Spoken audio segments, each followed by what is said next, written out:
YouTube channel.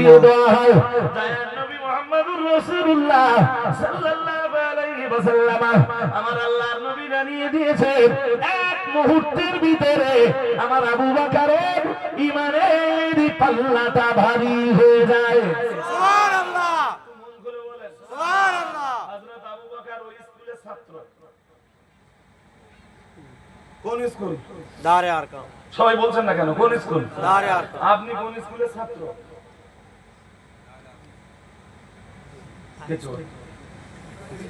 বলুন তো, আপনি কোন স্কুলের ছাত্র? আল্লাহু আকবার।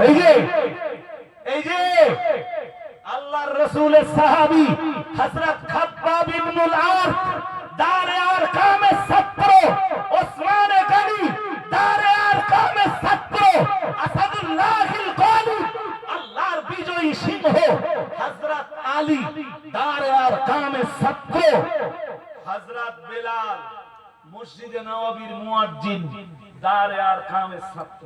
সুবহানাল্লাহ, সুবহানাল্লাহ হয় না? সুবহানাল্লাহ, আরেকটু মন খুলে বলো। সুবহানাল্লাহ। হাজরিনে মজলিস হযরত ওমর ওই স্কুলের ছাত্র, আরো অনেক সাহাবীরা ওই স্কুলের ছাত্র ছিল। নবীজি বলতেন, শোনো, একসঙ্গে আসবে না, গোপনে গোপনে আসবে, আমি মুহাম্মদ সাল্লাল্লাহু আলাইহি ওয়াসাল্লাম সময় মতো এসে যাব। হযরত ওমর যেদিন কালেমা পড়ছেন বোনের বাড়িতে, বোনেরে মার দৌড় করে, বাকিটা ইতিহাস, আমি ইতিহাস বলছি না, আমি ইতিহাস বলবার জন্য এখানে বসে উনি ভাই হযরত ওমর পোকাদালাতন করতে যায়। হযরত ওমর বোনেরে খুব মারধর করেছে, মারবার সময় মেরেছে, তার আগে দুলাভাইরে মেরেছে। দুলাভাই বলেন তো? জি জি বলেন। প্রথম দুলাভাইরে মেরেছে। বোন যখন তার স্বামীকে ছাড়িয়ে নেওয়ার জন্য এসেছে, হযরত ওমর দুলাভাইকে ছেড়ে এবার বোনকে ধরেছে। বোন যখন রক্তাক্ত হয়ে গেছে, বোন রক্তাক্ত অবস্থায় তার জবান দিয়ে বার হচ্ছে, ভাই ওমর সব দেব, কালেমা দিব না, সব দিব, ঈমান দিব না, সব দিব, ইসলাম দিব না, সব ছাড়বো, কোরআনুল কারীম ছাড়বো না। সুবহানাল্লাহ, আরেকটু মন খুলে বলেন সুবহানাল্লাহ। এই কথাগুলো কার জবান দিয়ে বার হচ্ছে? বোন ফাতেমা। বোন ফাতেমা, জোরে বলে না। বোন ফাতেমা, বোন ফাতেমা। ফাতেমার বোন দিয়ে বার, মুখ দিয়ে বার হচ্ছে, সব দেব, ঈমান দেব না, ইসলাম ছাড়বো না, কোরআন ছাড়বো না। তো তোমার বোন ফাতেমার শরীরের রক্তে ঝরতে ঝরতে রক্তের শেষ ফোঁটাটুকু যতক্ষণ তোমার বোন ফাতেমার শরীরে থাকবে, তোমার বোন ফাতেমার মানে শ্বাস প্রশ্বাস যতক্ষণ বইতে থাকবে, ততক্ষণ তোমার বোন ফাতেমার জবান দিয়ে বার হবে লা ইলাহা ইল্লাল্লাহ। সুবহানাল্লাহ, সবাই একটু বলেন, সুবহানাল্লাহ, সবাই একটু বলেন লা ইলাহা ইল্লাল্লাহ, ইল্লাল্লাহ। আওয়াজ তুলে বলেন। লা ইলাহা পড়া ইল্লাল্লাহ, ভালো হচ্ছে না, আরো ভালো করে পড়েন। লা ইলাহা ইল্লাল্লাহ। সব দেব, কালেমা দিব না। আমরা এই সিদ্ধান্ত নিতে পেরেছি? হ্যাঁ না বলেন? জি না, জি না। হ্যাঁ, আমার দেশের সরকারকে মনে রাখা উচিত। শুনছেন নাকি? জি। আমার দেশের নরেন্দ্র মোদীর সরকারকে মনে রাখা উচিত। আজও 1450 বছর পরে এই ভারতবর্ষের মুসলিমরা সব দেবে, কালেমা দেবে না, সব দেবে, ঈমান দেবে না, সব ছাড়বে, ইসলাম ছাড়বে না, সব ছাড়বে, ঈমান ছাড়বে না, সব কিছু চলে গেলে এই ভারতবর্ষের মুসলিমরা ঈমান আর ইসলামের জায়গায় অটল অবিচল থেকে যাবে ইনশাআল্লাহ। ইনশাআল্লাহ, আরো আওয়াজ দিয়ে বলেন ইনশাআল্লাহ। ইনশাআল্লাহ। আমার সাথে একমত না দ্বিমত? একমত। নাগরিকত্ব কেড়ে নিতে পারবে, ঘর বাড়ি কেড়ে নিতে পারবে, মুসলমানদেরকে ডিটেনশন ক্যাম্পে পাঠাতে পারবে, মুসলমানদের রক্ত নিয়ে খেলা করতে পারবে, মুসলমানদেরকে মাতৃভূমি ছাড়া করতে পারবে। আল্লাহর জালাল আর ইজ্জতের কসম করে বলছি,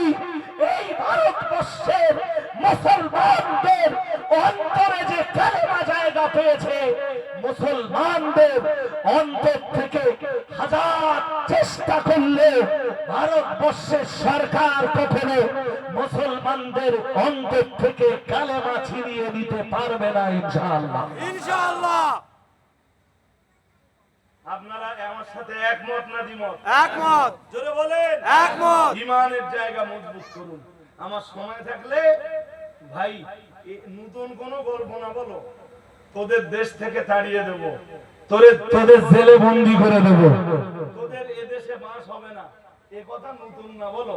কালেমা ওয়ালাদেরকে যুগে যুগে কালেমার দুশমনরা বলে এসছে, কোরআন সেই লাইনগুলো সব কোট করে রেখেছে, কোরআনে সেই কথাগুলো সব জায়গা পেয়েছে।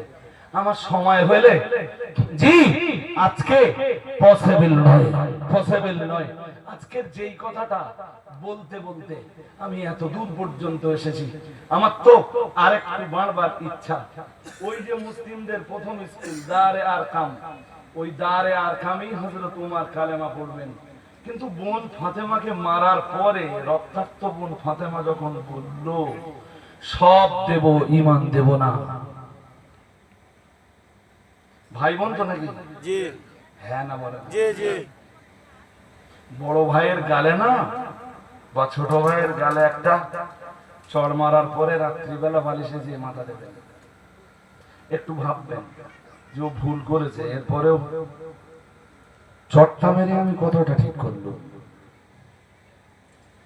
ও না আমার ভাই, যদি বিবেক বেঁচে থাকে রাত্রে বেলায় আপনার একটু কষ্ট হবে।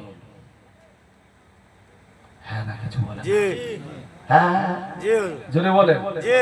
আজকে যখন বোনকে মারতেছে না হযরত ওমর, এখান থেকে একদিন রাত অথবা দুদিন আগে রাত্রি বেলায় একদিন কাওয়া এসে, ওরা মুশরিক হতে পারে, দ্যাটস মিন ওমরকে আমি মুশরিক বলছি না, বাট তখন তো মুশরিক ছিল, এতে কি আমার গুনাহ হবে?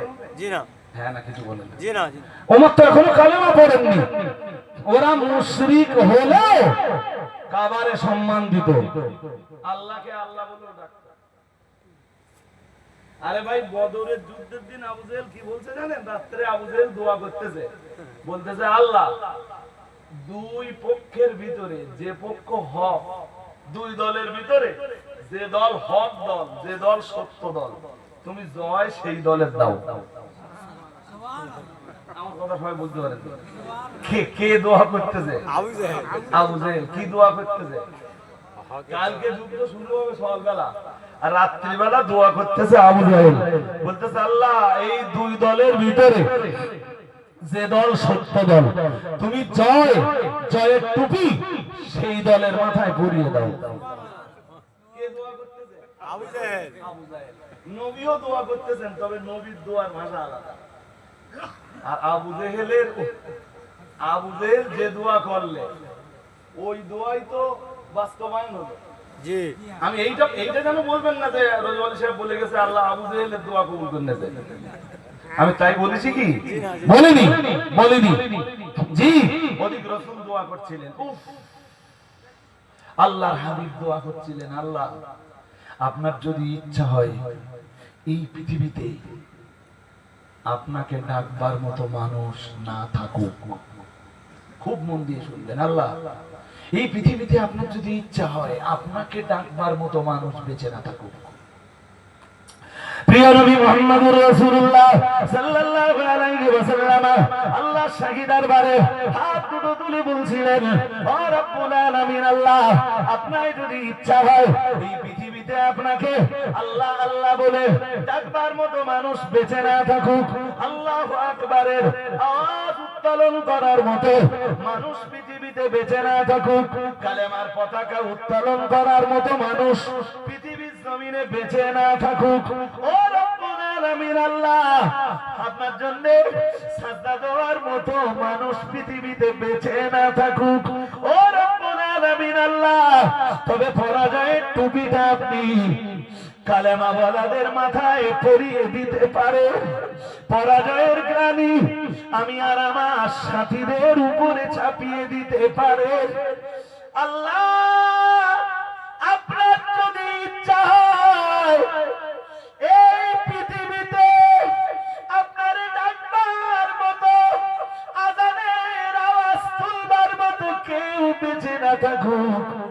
আল্লাহ আপনি মুসলমানদের মাথায় অপমান অপদস্থের গ্লানিটা চাপিয়ে দিতে পারে, পরাজয়ের টুপিটা মুসলিমদের মাথায়, কালেমা বলাদের মাথায় পরিয়ে দিতে পারে। আমার নবীর চোখটা দিয়ে টপটপ করে পানি গড়িয়ে পড়ছিল।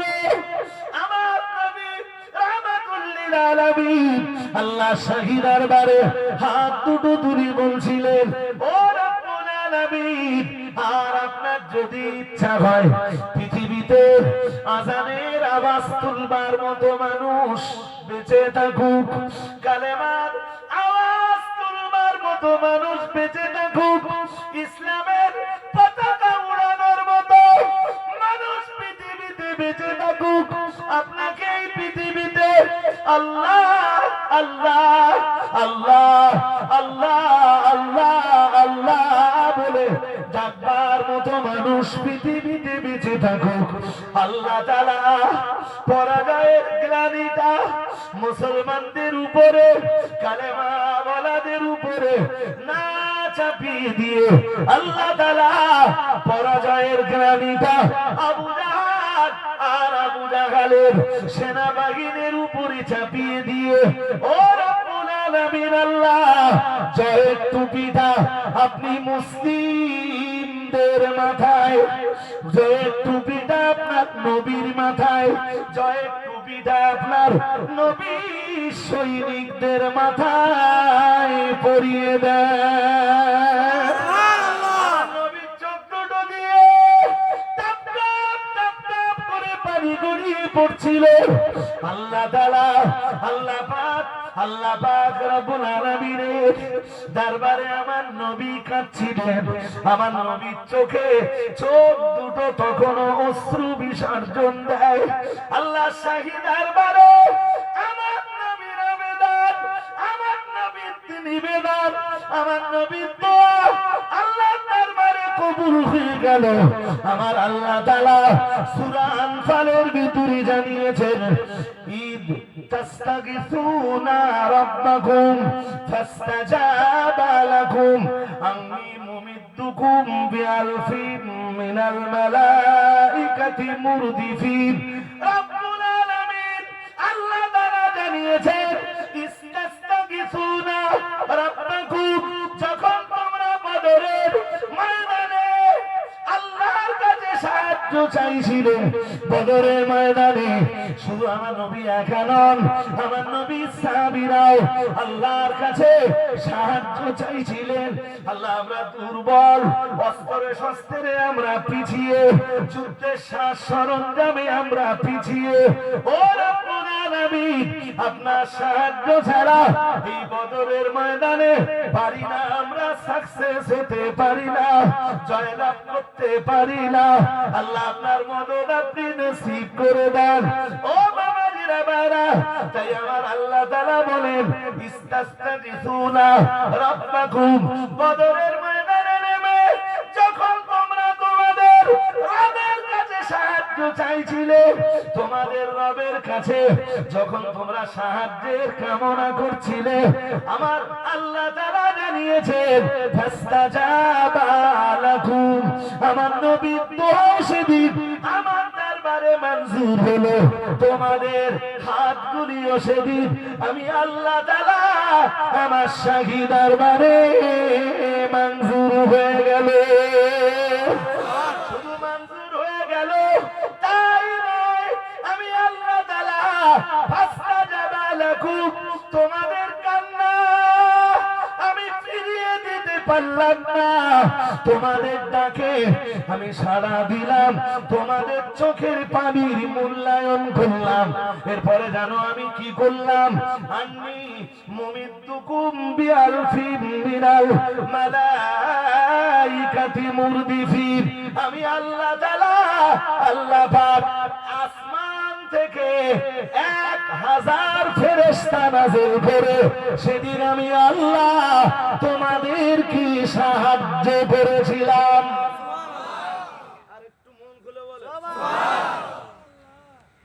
এর মদিনায় যাওয়া মানুষকে বাঁচেন, আপনি বয়স কত হয়ে গেল? কত? 83-84। তাও নিট বলতে পারবেন না, যতটুকু ধারণা আনুমানিক 83-84 মিন্স বেশি হতে পারে। আপনারা কখনো মদিনায় গেলে বদরে বেড়াতে যাবেন, শুনছেন না? অসুবিধা হচ্ছে? একটু আওয়াজ দিতে হবে। শুনছেন? মনোযোগ আছে আপনাদের?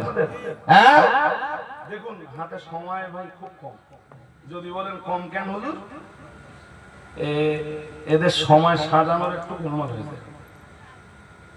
আর আমি তো আল্লাহ শুকরিয়া, মন বাইরে দিলাম না, আমি আল্লাহ শুকরিয়া করে বলি যে সময় খুব একটা গোলমাল কারো করি আজও করি। অনেক আগে এসে বসে আছি আলহামদুলিল্লাহ। আমার দিকে তাকান। জি, বদরে গেলে মদিনায় যাবে। কোথা কথা বলো, কোথা? আমাদের দিকে আজকে খুব ঝড় বৃষ্টি হয়েছে। না না, সন্ধ্যেবেলা আমি ঢোলা পার হচ্ছি যখন, তখন বাড়ি থেকে ফোন করলে তাহলে খুব ঝড় বৃষ্টি হচ্ছে। ইচ্ছা কার? আল্লাহ। আপনাদের দিকে হয়নি, এটাও ইচ্ছা কার? আল্লাহ। জোরে বলেন। আল্লাহ। আল্লাহর ইচ্ছা। আল্লাহ রহমত নাযিল করুন, বলুন আমিন। আমিন। আল্লাহ আপনার রহমত আপনি আমাদের জীবন সঙ্গী বানিয়ে দেন। আপনাদের আজকের এই ওয়াজ শুনছেন, আর মদিনায় গেলে বদর বেড়াতে যাবে। আমি দুবার গেছি। দুবার। সববার ভাই যাওয়া সম্ভব হয় না, দুবার তো বদরে বেড়াতে গেছি। লাস্ট গেছি এখন 1 বছর হলো। জ্যাসমিন গতবার হজের মদিনা সফর থেকে আবার বদরে বেড়াতে গেলাম। আমার তো ইচ্ছা ছিলই, আর আমার সঙ্গে রাজারহাটের এক ব্যবসায়ী ভাই ছিলেন। তিনি খুব মনের মানুষ, ভালোবাসার মানুষ, অন্তরের মানুষ। তিনি একজন বিজনেসম্যান এবং আমাদের মাদ্রাসাগুলোর এক বড় ডোনা। আমরা একই রুমে ছিলাম। তা মদিনায় যাওয়ার পরপরই দেখি আমার সেই ভাই বলছে হুজুর বদরে কবে যাবেন? আরে আমার তো যাওয়ার ইচ্ছা আছে, আপনি বলেন। আরে শুনুন, বদরে যেতে গেলে মসজিদে নববী থেকে ফজরের নামাজ পড়ে এসে রুমে ঢুকলে হবে না, একবারে গুছিয়ে মসজিদে নববীতে যেতে হবে, নববীতে ফজর পড়ে সোজা বদরে যেতে হবে, বদর থেকে ফিরে এসে আবার জোহরের নামাজ পড়তে হবে। তাই টান হয়ে যাবে জোহরের নামাজ পাওয়া। আর ওখানে 40 ওয়াক্ত নামাজ কন্টিনিউ পড়ার একটা ফজিলত আছে। হাজিরা 40 ওয়াক্তের ভিতরে গ্যাপ দিতে শুনছেন নাকি? হ্যাঁ, নইলে ভাই আমার আরো একটা জায়গায় যাওয়ার ইচ্ছা ছিল, তা সে হয়ে ওঠেনি। ঐতিহাসিক জায়গা, বিরাট ইচ্ছা ছিল, সেটা বললে এখন অনেকটা গল্প মতো হয়ে যাবে। এখন বদরে গেলাম, এবারও গেলাম। যতবার বদরে যাই ততবার একটা পাহাড়ের কথা মনে হয়। বদর থেকে, বদরের যুদ্ধটা যেখানে হয়েছিল ওর থেকে এই সামান্য দূরে একটা পাহাড় আছে, যেই পাহাড়টার নাম জাবালুর রামাল, বালির পাহাড়। কিসের? বালির পাহাড়। জোরে বলে না, কিসের পাহাড়? বালির পাহাড়। বালি পাহাড় এমনি কিসের হয়? পাথরে। জোরে বলে। পাথরে। পাথরের হয়। আমি আর একটা কথা বলে দিচ্ছি, মদিনায় একটা পাহাড় আছে, তার নাম ওহদ। নাম কি? ওহদ। ওহদ। ওহদও পাথরের, মদিনায় আরো যে পাহাড়গুলো আছে সেগুলো পাথরের। ওর ওহদ নাম কেন জানেন?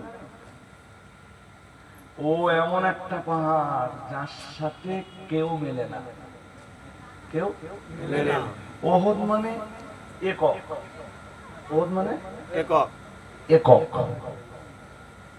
এমন এক পাহাড় যার সাথে কেউ যায় না, কেউ যায় না, মানে যার সাথে কারো তুলনা করা যায় না। কেন তুলনা করা যায় না?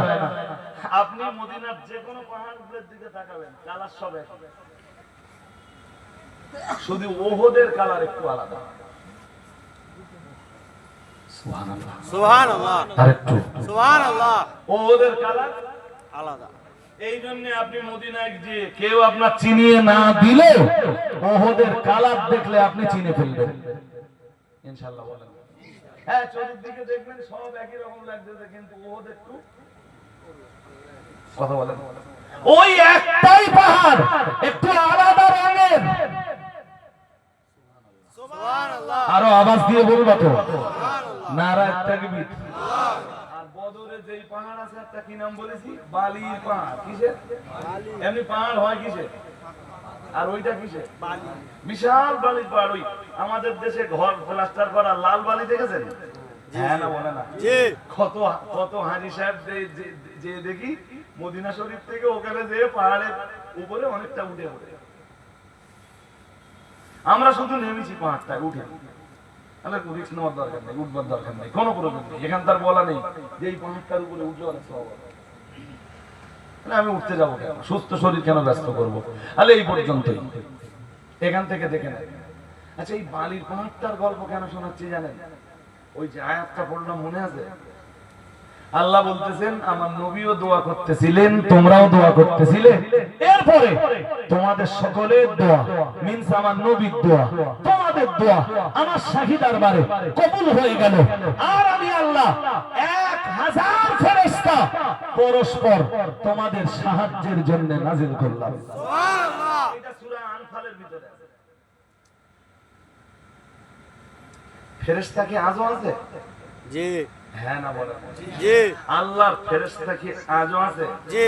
আমি একটা কথা বলি, রাসূলের নিজের চাচা হযরত আব্বাস, শুনছেন? নিজের চাচা আব্বাস ইবনে আব্দুল মুত্তালিব, আর রাসূলের আব্বার নাম আব্দুল্লাহ ইবনে আব্দুল মুত্তালিব। তাহলে নিজের চাচা হলো তো? জি। হ্যাঁ না বলেন? জি জি। নিজের চাচা হযরত আব্বাস রাদিয়াল্লাহু তাআলা আনহু বদরের যখন যুদ্ধ হচ্ছে তখনও তিনি কালেমা পড়েননি, পরে কালেমা পড়েছেন। এখানে প্রসঙ্গত একটা কথা বলে রাখি, আমার নবীর বংশের কেউই, নবীর বংশ মানে হাসিম বংশের কেউই বদরের যুদ্ধে আসতে চায়নি। আবু জাহেল সবাইকে বোকা বানিয়ে আর জোর করে বদরের যুদ্ধে নিয়ে এসেছিল। আমার নবীর বংশে যারা কালেমাওয়ালা ছিল না, হাসিম বংশের, তখনও মানে বদরের যুদ্ধ পর্যন্ত যারা কালেমা পড়িনি, আবু জাহেল সবাইকে জোর করে বদরের যুদ্ধের ময়দানে হাজির হতে বাধ্য করেছিল। নাউজুবিল্লাহ। আরেকটু জোর করে নাউজুবিল্লাহ। বদরের যুদ্ধের আগে রাসূল যখন বক্তব্য দিচ্ছিলেন সাহাবীদেরকে বলছিলেন, ও সাহাবীরা, ওই যখন যুদ্ধের নীতি কথাগুলো নবী শেখাচ্ছেন তখন বলছিলেন, ও সাহাবীরা, আমি মুহাম্মদুর রাসূলুল্লাহ সাল্লাল্লাহু আলাইহি ওয়াসাল্লাম বলছি, তোমরা যুদ্ধ করতে করতে হাসিম বংশের কেউ যদি তোমাদের তলোয়ারের সামনে পড়ে যায়, খবরদার যেন তোমরা মারবে না। আলোচনা লম্বা হয়ে যাবে, তবুও না বললে নয়, তাই বলছি। ও বাবাজিরা ভাইরা, নবী বললেন হাসিম বংশের কেউ যদি তোমাদের সামনে পড়ে যায়, তোমাদের তলোয়ারের সামনে চলে আসে, তোমরা যেন খবরদার তাকে মারবে না। প্রিয় নবী মুহাম্মদুর রাসূলুল্লাহ সাল্লাল্লাহু আলাইহি ওয়াসাল্লাম তখনও কোনো ব্যাখ্যা দিলেন না। সব সাহাবীরা মাথা পেতে মেনে নিলেন, ইয়া রাসূলুল্লাহ, ইয়া হাবিবাল্লাহ, হুজুর আপনার বংশ তথা হাসিম বংশের মানুষ আর আব্দুল মুত্তালিব বংশের মানুষ, আপনার দাদার বংশের মানুষ আর আপনার পরদাদার বংশের মানুষ যারা, তারা কেউ আমাদের তলোয়ারের সামনে পড়লে আমরা মারব না। ইয়া রাসূলুল্লাহ, ইয়া হাবিবাল্লাহ, হুজুর আমরা অঙ্গীকার করলাম। ইয়া রাসূলুল্লাহ, আপনি নিষেধ করে দিয়েছেন, কেন নিষেধ করেছেন আমরা জিজ্ঞেস করব না। ও বাবাজিরা ভাইরা, ওই কাতারে দাঁড়িয়েছিলেন আমার নবীর একজন যুবক সাহাবী। ওই যুবক সাহাবী রাসূলুল্লাহর কাছে চট করে প্রশ্ন করে ফেললেন, ইয়া রাসূলুল্লাহ, ইয়া হাবিবাল্লাহ, হুজুর আমাদের বাবা যদি ইসলামের শত্রু হয়, হুজুর আমাদের বাবা আমাদের তলোয়ারের সামনে পড়লে মারবো। হুজুর আমাদের চাচা, আমাদের ভাই, আমাদের রক্তের মানুষ, আমাদের আত্মীয় স্বজন, আমাদের বংশের মানুষ, ইসলামের শত্রু যারা, ওরা আমাদের তলোয়ারের সামনে পড়লে আমরা তাদেরকে মারবো। ইয়া রাসূলুল্লাহ, ইয়া হাবিবাল্লাহ, হুজুর আর আপনার রক্তের, আপনার বংশের, আপনার দাদা বংশের আর আপনার পরদাদা বংশের কেউ আমাদের তলোয়ারের সামনে পড়লে মারবো না। ইয়া রাসূলুল্লাহ, বিষয়টা তো আমরা কিছুই বুঝলাম না। ও বাবাজিরা ভাইরা, ওই জওয়ান সাহাবী যেই না আমার রাসূলকে প্রশ্ন করেছে, এক মুহূর্তের ভিতরে রাসূলুল্লাহ চেহারাটা ওই যুবক, ওই জওয়ান থেকে ঘুরিয়ে নিয়েছেন। আমার নবী, আমার রাসূলের চেহারা দেখলে বুঝতে পারা যাচ্ছিল বদরের ময়দানে রাসূলুল্লাহ যেন প্রচন্ড রেগে গেছে। যুবক সাহাবী রাহমাতুল লিল আলামিনের সামনে এলে, ইয়া রাসূলুল্লাহ, ইয়া হাবিবাল্লাহ, হুজুর আমি বেয়াদবি করে ফেলেছি। হুজুর এই প্রশ্নটা করে আমি অন্যায় করে ফেলেছি। হুজুর আমার অন্যায়, আমার অপরাধের কি ক্ষমা নাই? ইয়া রাসূলুল্লাহ, আতুবু ইলাল্লাহি ওয়া ইলা রাসূলিহি। হুজুর আমি আল্লাহর কাছে ক্ষমা চাইছি, আমি ক্ষমা চাইছি, তার রাসূলের কাছে ক্ষমা চাইছি। ও বাবাজিরা বাবা, প্রিয় নবী মুহাম্মদুর রাসূলুল্লাহ সাল্লাল্লাহু আলাইহি ওয়াসাল্লাম আল্লাহ পাকের নবীর কাছে কাকুতি বিনতি করার পরে রাসূলুল্লাহ তাকে ক্ষমা করে দিলেন। তবে ওই সাহাবী যতদিন বেঁচে ছিলেন ততদিন শুধু কাঁদতেন আর বলতেন, আল্লাহ বদরের ময়দানে আপনার নবীর সামনে বেয়াদবি করে ফেললাম, আল্লাহ জানি না আপনি ক্ষমা করে দিয়েছেন কিনা। ও বাবাজিরা ভাইরা, ওই সাহাবী তামাম জীবন ধরে ওই কথাটা মনে করে শুধু চোখের পানি ফেলেছেন। তবে নবী আমার বদরের মাঠে ওই সাহাবীকে ক্ষমা করে দেওয়ার পরে বলেছিলেন, ও আমার সাহাবীরা, নবী মুহাম্মদুর রাসূলুল্লাহ সাল্লাল্লাহু আলাইহি ওয়াসাল্লাম আব্দুল মুত্তালিব গোত্রের আর হাশিম বংশের মানুষগুলোরে আমার দাদার বংশের আর আমার দাদার বংশের মানুষগুলোরে মারতে কেন নিষেধ করেছিলেন সাহাবীরা? আল্লাহ পাকের নবী সাহাবীরা বললেন, কেন হুজুর আপনি যখনই নির্দেশ দিয়েছেন আমরা মেনে নিয়েছি, হুজুর ব্যাখ্যা আমরা জানতে চাইনি। ইয়া রাসূলুল্লাহ, এখন নিজেই যখন ব্যাখ্যা দিতে চাইছেন, ইয়া রাসূলুল্লাহ ব্যাখ্যাটা আপনি আমাদেরকে বলে দিন, আমরা জেনে রাখি। মুহাম্মদুর রাসূলুল্লাহ সাল্লাল্লাহু আলাইহি ওয়াসাল্লাম সাহাবীদেরকে বলেছিলেন, ও সাহাবীরা, আমার দাদা হাশিম বংশের মানুষ আর আমার দাদা আব্দুল মুত্তালিব বংশের যত মানুষ বদরের ময়দানে এসেছে, ওরা নিজের ইচ্ছায় কেউ যুদ্ধ করতে আসেনি। আবু জাহাল সবাইকে জোর করে যুদ্ধের ময়দানে হাজির করিয়েছে। তাই আমি মুহাম্মদুর রাসূলুল্লাহ সাল্লাল্লাহু আলাইহি ওয়াসাল্লাম আমার দাদা বংশ আর আমার দাদা বংশের মানুষগুলোকে যুদ্ধের ময়দানে মারতে নিষেধ করে দিয়েছি। আরেকটু মন খুলে বলেন সুবহানাল্লাহ। কি ভাই সাহেব বোঝা গেছে না যায়নি? হ্যাঁ না বলে না, বোঝা গেল ভাই? এই বদর যুদ্ধের ইতিহাস এমনি সচরাচর আমরা যা শুনি আর মুআররিখিনরা যা লিখেছেন তা যদি খুব শর্টকাটও বলা হয় তো 2-4 ঘন্টার কেস। আমি ওই লম্বা ইতিহাস তুলে ধরতে চাইছি রে, মুসলিমের একটা হাদিস এর সাথে যুক্ত করব। নবীর চাচা আব্বাস এসেছে না? হ্যাঁ না বলেন? মনে আছে আপনাদের না ভুলে গেছেন? নবীর চাচা হযরত আব্বাস এসেছেন না? কোন দলে? জোরে বলেন, এখন কোন দলে? এখন স্বেচ্ছায় আসুক আর জোর করে ওই দলে আছে তো? হ্যাঁ না বলে না? জি জি হ্যাঁ জি। মজার ব্যাপার, চাচা আব্বাস বলো মুসলিমদের বিরুদ্ধে বদরে লড়াই করে শুধু বদর যুদ্ধের মাঠে ঘুরেছে আর মজা দেখেছে। আর চাচা আব্বাস আমার ঘুরে ঘুরে দেখতেছে, তাই তো সেই তো মুসলমানরা আমাদের বিরুদ্ধে তলোয়ার তোলে না কেন? নিষেধ কার? আল্লাহর রাসূলের নিষেধ কার? ওরা যখন তলোয়ার তুলতেছে না আমরা তলোয়ার তুলবো কেন? হ্যাঁ ঠিক না বেটি? ঠিক। চাচা আব্বাস ঘুরে ঘুরে বদরের মাঠে মজা মারতেছে। শুনছেন নাকি? জি জি। হ্যাঁ? অনেক পরে চাচা কলেমা পড়েছে রাসূলের চাচা আব্বাস, এবং রাসূলের সাহাবীদের ভিতরে পরবর্তীকালে তিনি খুব বুজুর্গ একজন সাহাবী ছিলেন। সুবহানাল্লাহ। এমনকি চাচা আব্বাসের ওসিলায় আল্লাহর কাছে হযরত ওমর পানি চাইতেন। যখন দেশে দুর্ভিক্ষ দেখা যেত, পানি না হতো, নবীর চাচা আব্বাসের ওসিলায় বুখারীর হাদিসে এসে আল্লাহর কাছে পানি চাইলে হযরত ওমরের দোয়া নবীর চাচার ওসিলায় আল্লাহর শাহী দরবারে, আলিশান দরবারে কবুল হয়ে যেত। সুবহানাল্লাহ। সুবহানাল্লাহ। পরে বিরাট ভালো মানুষ হয়ে গেছে না? হ্যাঁ না কিছু বলে না? জি। বিরাট ভালো মানুষ না? যার ওসিলায় পানি চাইলে আল্লাহ আসমান থেকে পানি দিচ্ছেন। এই কিছু মৌলবী তারা বলে ওসিলা দিয়ে দোয়া করা যাবে না, কথা বলে না, বলে ওসিলা দিয়ে দোয়া চাওয়া যাবে না। যাবে না। তারা বুখারী শরীফের এই হাদিস সম্ভবত পড়িনি। সময় থাকলে আমি হয়তো দলিলটাও আপনাদের কাছে পেশ করে দিতে পারতাম, বাট একদিনে সব কথা বলে ফেলা যাবে না। হাজিরিনে মজলিস, চলুন কাম ব্যাক করি। চাচা আব্বাস ঘুরে বেড়াচ্ছে, ফেরেশতা নেমেছে না? জি হ্যাঁ না বলো না? জি জি হ্যাঁ জি। হ্যাঁ। তা চাচা আব্বাস দেখছে যে আবু জাহেল শিবিরে, খুব মন দিয়ে শুনতে হবে নইলে বুঝবেন না। আবু জাহেল শিবিরের, আবু জাহাল শিবিরের একটা সৈন্য ঘুরছে, তার আশপাশে কোনো মুসলিম সৈনিক দেখা যাচ্ছে না। শুনছেন নাকি? জি জি। শুনছেন? তাহলে মুসলিম বিরোধী শিবিরের একটা সৈন্য ঘুরছে বদরের মাঠে।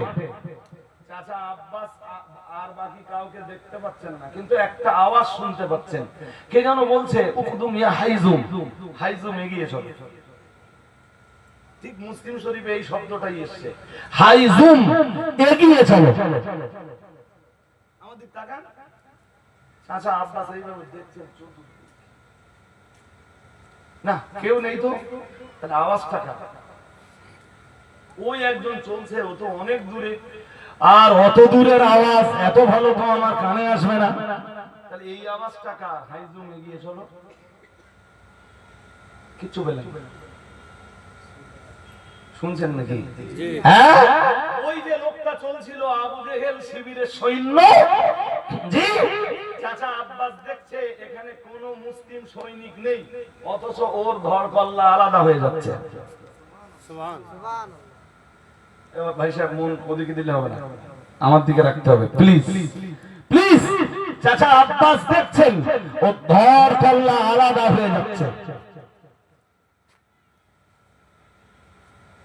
এই কলেমা পড়ার আগ পর্যন্ত আর কলেমা পড়ার পরেও চাচা আব্বাসের মাথায় কিচ্ছু ঢুকেনি, কিসে কি হচ্ছে।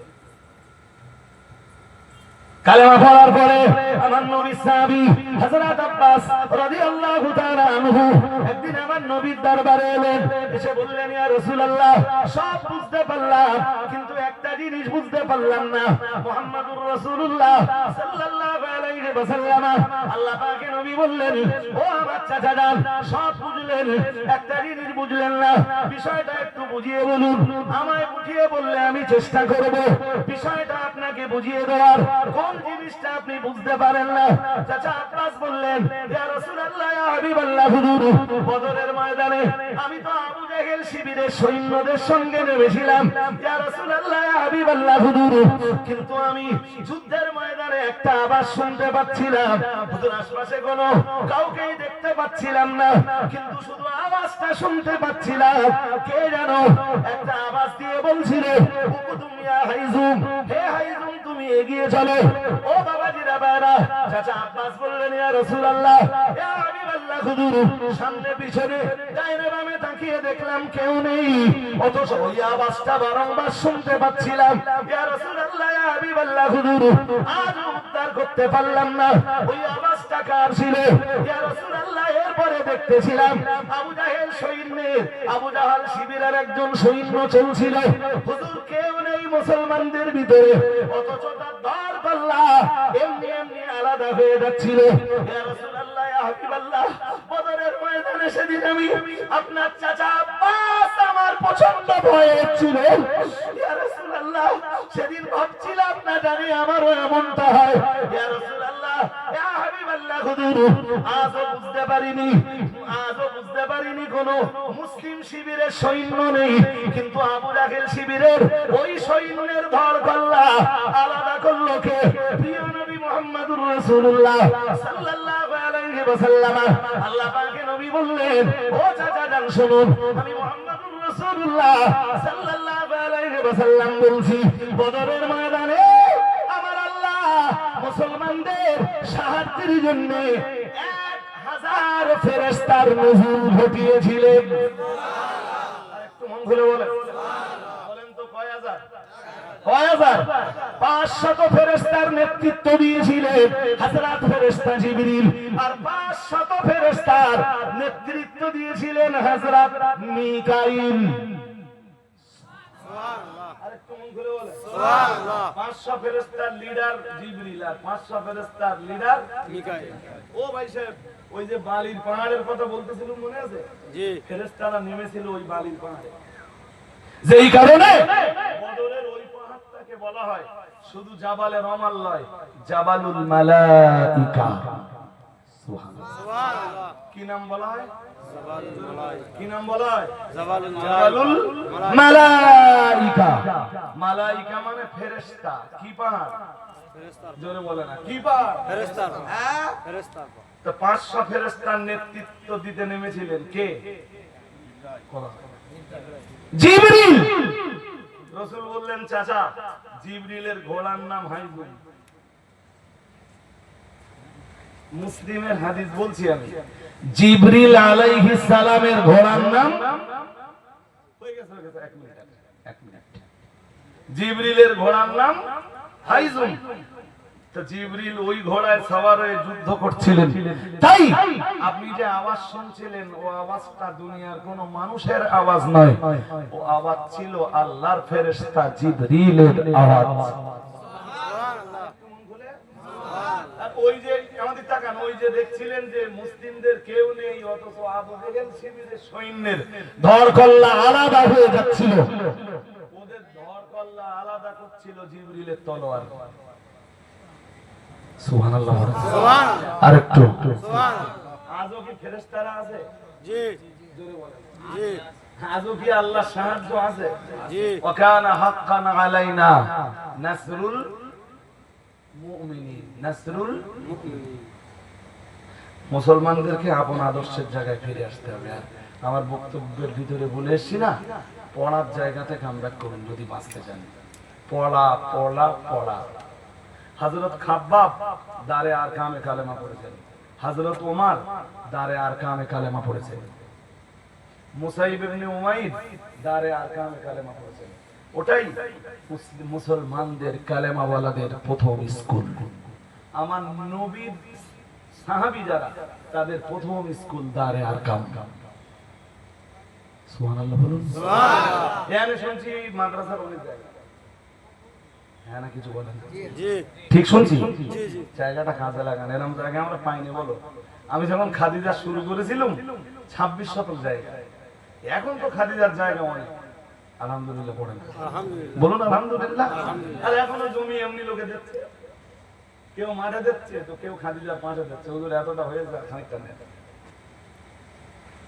আমি কাজ করছি তুমি বসে থাকা লোক না তো জি মৌলানা মুহতারাম আব্দুল কাদের ফাতেহি সাহেব হুজুর তিনি এসেছেন ওয়াজ নসিহত করবেন আমি আপনাদের থেকে আজকের মতো বিদায় নিলাম একটু দোয়ায় স্মরণ করবেন ওয়া আখিরু দাওয়ানা আলহামদুলিল্লাহি রাব্বিল আলামিন আসসালামু আলাইকুম ওয়া রাহমাতুল্লাহ